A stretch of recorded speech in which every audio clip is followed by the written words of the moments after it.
ഇയാളുടെ പെർഫോമൻസ് കണ്ടിട്ടുണ്ടോ ടിവിയില്?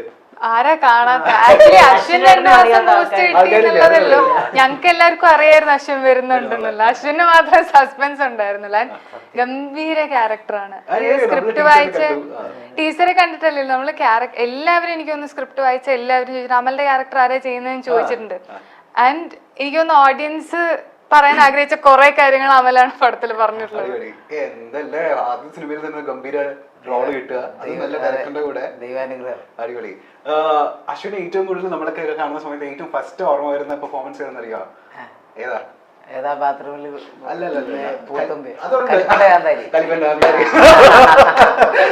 കലിപ്പന്റെ കാന്താരി എത്ര മില്യൺ പോയത്?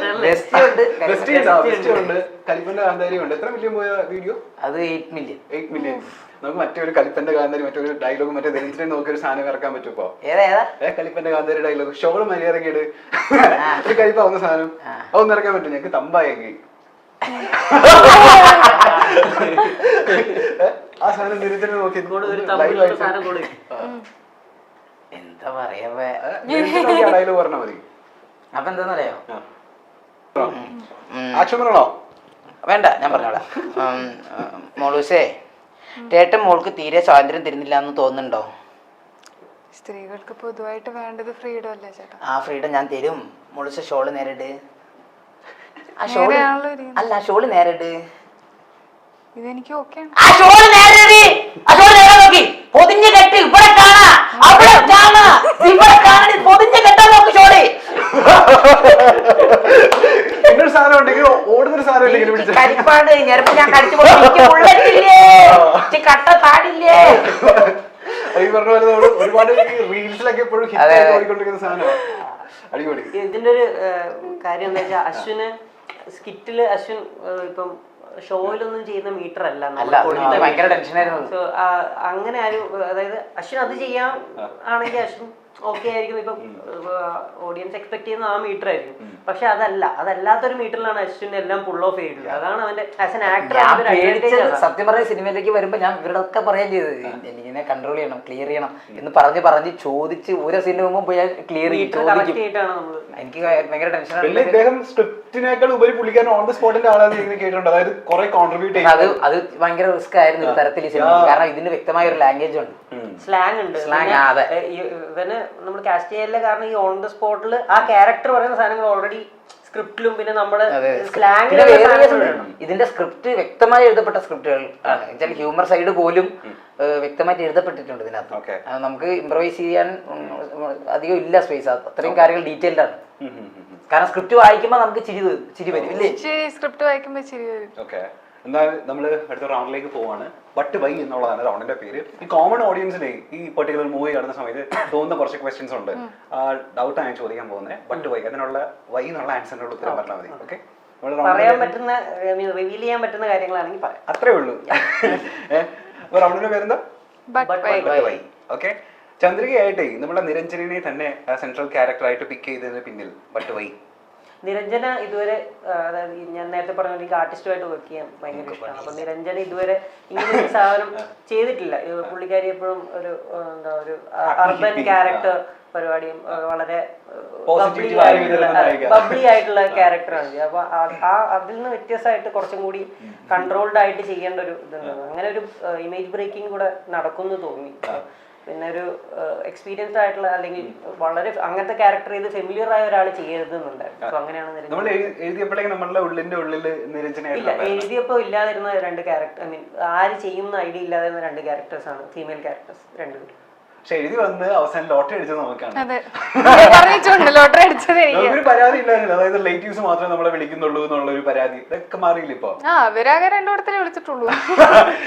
അല്ല, അങ്ങനെയല്ല. ബട്ട് സ്വാഭാവികമായിട്ട് അങ്ങനെ ഒരു ബാക്ക്ഗ്രൗണ്ട് ഉള്ളത് കൊണ്ട് തന്നെ ഇങ്ങനെ ഒരു ടെൻഡൻസി ഉണ്ട് എല്ലാവർക്കും ചിന്തിക്കാൻ.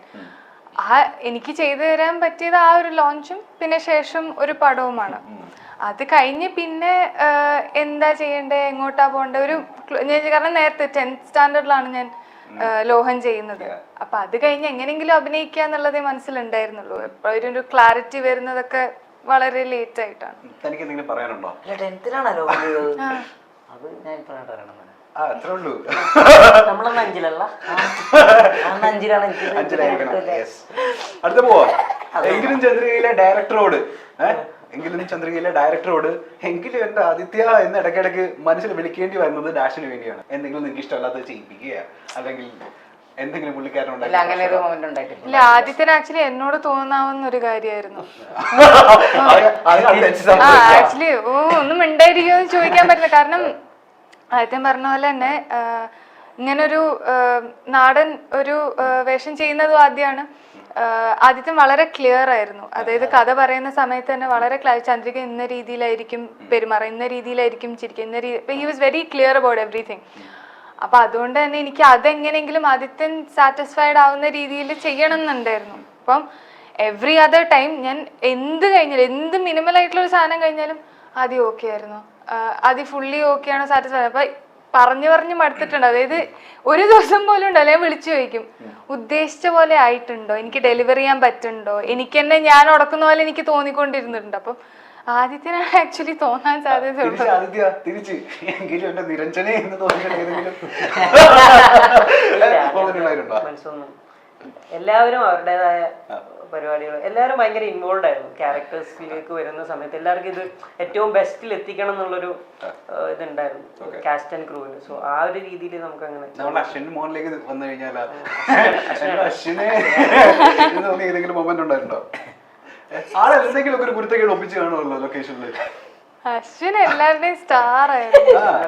അശ്വിൻ വന്ന് തകർത്ത് പെർഫോം ചെയ്ത് എല്ലാവരും അശ്വിന്റെ പെർഫോമൻസ് കണ്ടോ എന്ന് പറയുന്ന അവസ്ഥയിലേക്കാണ് അശ്വിൻ കൊണ്ടുവന്നത്.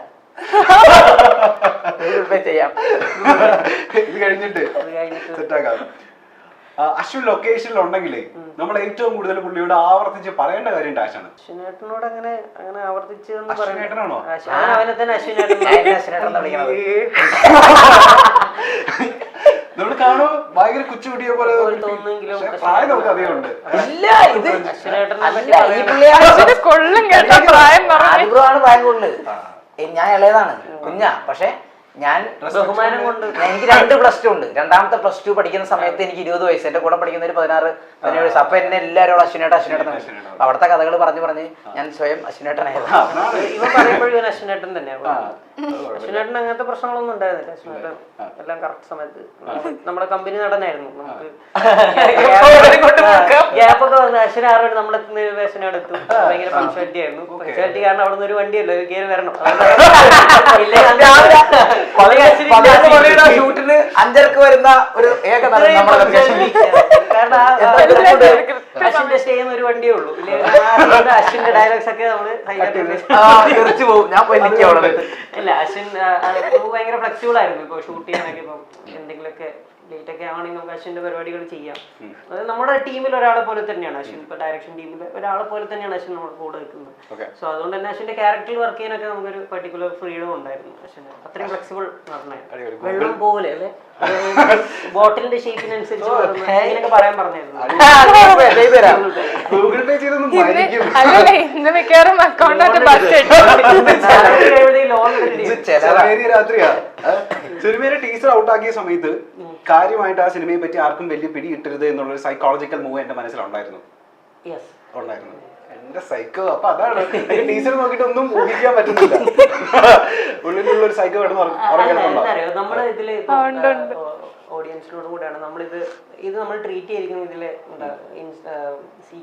എന്താ പറയാ, സീനിലുള്ള ഹ്യൂമറും അതുപോലെ സിറ്റുവേഷണൽ ഹ്യൂമറും ഒക്കെ വെച്ചിട്ടാണ്. അപ്പോൾ ഇതിന്റെ കഥ എന്ന് പറയുന്നത് വളരെ ചെറിയൊരു സംഭവമാണ്. ഇപ്പോൾ ആവറേജ് അമ്പിളി അങ്ങനെയുള്ള നമ്മുടെ മുൻപത്തെ വർക്ക്സ് വെച്ച് നോക്കുന്ന സമയത്ത് ആ ഒരു രീതിയിലുള്ള വളരെ ഡീപ്പായിട്ടുള്ള കാര്യങ്ങളോ അല്ലെങ്കിൽ അങ്ങനെ ഒരു ഡ്രാമ കണ്ടന്റോ ഒന്നുമല്ല. വളരെ ലൈറ്റ് ആയിട്ടുള്ള വളരെ മുമ്പ് പറഞ്ഞിട്ടുള്ള കഥ തന്നെയാണിത്. പക്ഷെ ഇത് നമ്മുടെ രീതിയിൽ നമ്മൾ പറയുന്നു. നമ്മുടേതായ നമ്മൾ ഈ പടത്തിന്റെ അകത്ത് തന്നെ നമ്മൾ ക്ലീശകൾ ബ്രേക്ക് ചെയ്യാൻ, ക്ലീശ പറഞ്ഞിട്ട് അത് ബ്രേക്ക് ചെയ്യാൻ ട്രൈ ചെയ്യുന്നു. അങ്ങനെയുള്ള ഭയങ്കര എന്താ പറയുക, എന്നെ സംബന്ധിച്ചിടത്തോളം ഭയങ്കര രസമായിരുന്നു അത് മേക്ക് ചെയ്യാൻ. കാരണം എനിക്ക് തന്നെ അറിയാം, ഓക്കെ ഈ പറയാൻ പോകുന്ന ഡയലോഗ് ക്ലീശ ആയിരിക്കും. അതുകൊണ്ട് തന്നെ നമ്മൾ അടുത്ത ഡയലോഗായിട്ട് അതിന്റെ പ്രധാന ഏരിയയാണ് ഇരകളിലൊന്നാണ്. അപ്പൊ അശ്വിനെ കൊണ്ട് നമ്മൾ അത് ബ്രേക്ക് ചെയ്യും. അപ്പൊ ബേസിലേട്ടന്റെ ക്യാരക്ടർ അങ്ങനെ വന്നത്. ബേസിലേട്ടന്റെ ക്യാരക്ടർ അങ്ങനെ കുറച്ച് പറഞ്ഞിട്ടുള്ള കഥയായതുകൊണ്ട് അതിനൊരു ഡിഫറൻസ് കൊടുക്കാൻ വേണ്ടിയിട്ട് ബേസിലേട്ടന്റെ ക്യാരക്ടർ ആ ഒരു റൂട്ട് പിടിച്ചു. സോ അങ്ങനെ എന്തായാലും നമ്മൾ എക്സൈറ്റഡ് ആണ് സിനിമ കാണാൻ വേണ്ടിയിട്ട്. ഇനി നമുക്ക് മലയാളികൾക്ക് അധികം അറിയാത്ത ഒരു കാര്യമുണ്ട്. അതായത് നമ്മളൊക്കെ ഒരുപാട് ഭയങ്കരമായിട്ട് ആരാധിച്ചൊരു കഥാപാത്രമാണ് നമ്മളുടെ ലാലേട്ടൻ അവതരിപ്പിച്ച ക്യാരക്ടർ ദേവാസുരത്തിലെ. ഞാൻ ഇന്നാണ് ആക്ച്വലി അറിയുന്നത് അത് റിയൽ ലൈഫ് ക്യാരക്ടർ ആയിരുന്നു. താങ്കളുടെ അപ്പൂപ്പന്റെ സ്റ്റോറി അത് ആക്ച്വലി ആ സിനിമയായത് എന്നുള്ളത്. ഇതെങ്ങനെ അപ്പൊ ആ സിനിമ സംഭവിക്കുന്നത് എങ്ങനെയായിരുന്നു? സിനിമ സംഭവിക്കുന്നത് അശ്വിൻ അറിയായിരുന്നു ആ കാര്യം? ഇല്ല.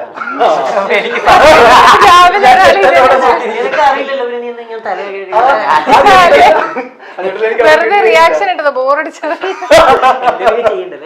എന്തൊക്കെയോ പറയുന്ന. ഞാൻ ആ ക്യാരക്ടർ പുള്ളിക്കാരത്തിൽ അപ്പൂപ്പനായിരുന്നു, അമ്മയുടെ അച്ഛൻ.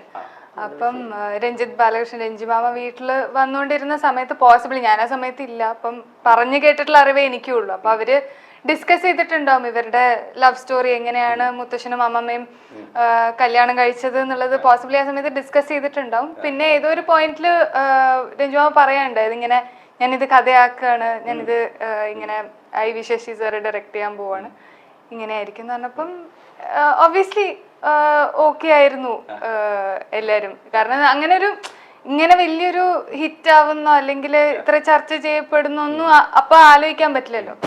ശേഷം എനിക്ക് തോന്നുന്നു അമ്മയ്ക്കും കൂടെ അറിയണ്ടായിരുന്നില്ല അവരുടെ കഥയായിരുന്നു എന്ന്. കോളേജിൽ പോയി കഴിഞ്ഞ് ഇവര് തിയേറ്ററിൽ നിന്ന് ഇറങ്ങിക്കഴിഞ്ഞിട്ട് അമ്മ ഇൻസ്റ്റന്റ് ആയിട്ട് പറഞ്ഞു എന്തൊരു ബോറ് പടാ രഞ്ജേട്ടാ, ഫുൾ ടൈം ഇടി അടി പൊട്ട പടം എന്ന് പറഞ്ഞ അമ്മ ഇറങ്ങിപ്പോയത് even when she was watching the film. അപ്പൊ പിന്നെ കോളേജിൽ പോയി കുറെ നാൾ കഴിഞ്ഞ് ഇവരുടെ ഒരു കവർ വന്നു, മുത്തശ്ശന്റെയും അമ്മമ്മയുടെയും കവറും പിന്നെ ആ പടത്തിലെ സ്റ്റില്ലും വരുമ്പോഴാണ് അറിയുന്നത് ഇതിങ്ങനെയാണ് എന്ന്. സോ അത്ര അൺഅവെയർ ആയിട്ടുള്ള ഒരു ആംബിയൻസിൽ നിന്നാണ് കഥ ഉണ്ടായിട്ടുള്ളത്. അതെ, ഡാൻസർ ആയിരുന്നു. പക്ഷെ ആ സീൻ അങ്ങനത്തെ ഒരു സിറ്റുവേഷൻ ഉണ്ടായിട്ടില്ല. അങ്ങനത്തെ കുറച്ച് സിറ്റുവേഷൻ മുണ്ടക്കൽ ശേഖരൻ അങ്ങനെ ഒരു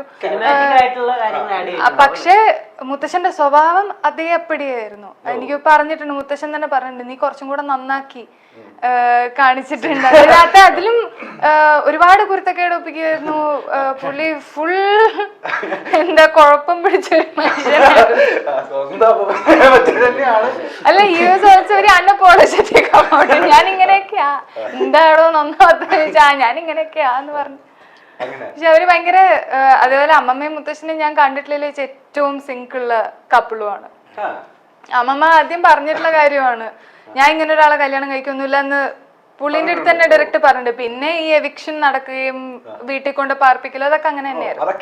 അങ്ങനെ തന്നെയായിരുന്നു. അമ്മമ്മയുടെ വീഡിയോ ഒക്കെ കണ്ടല്ലോ. പിന്നെ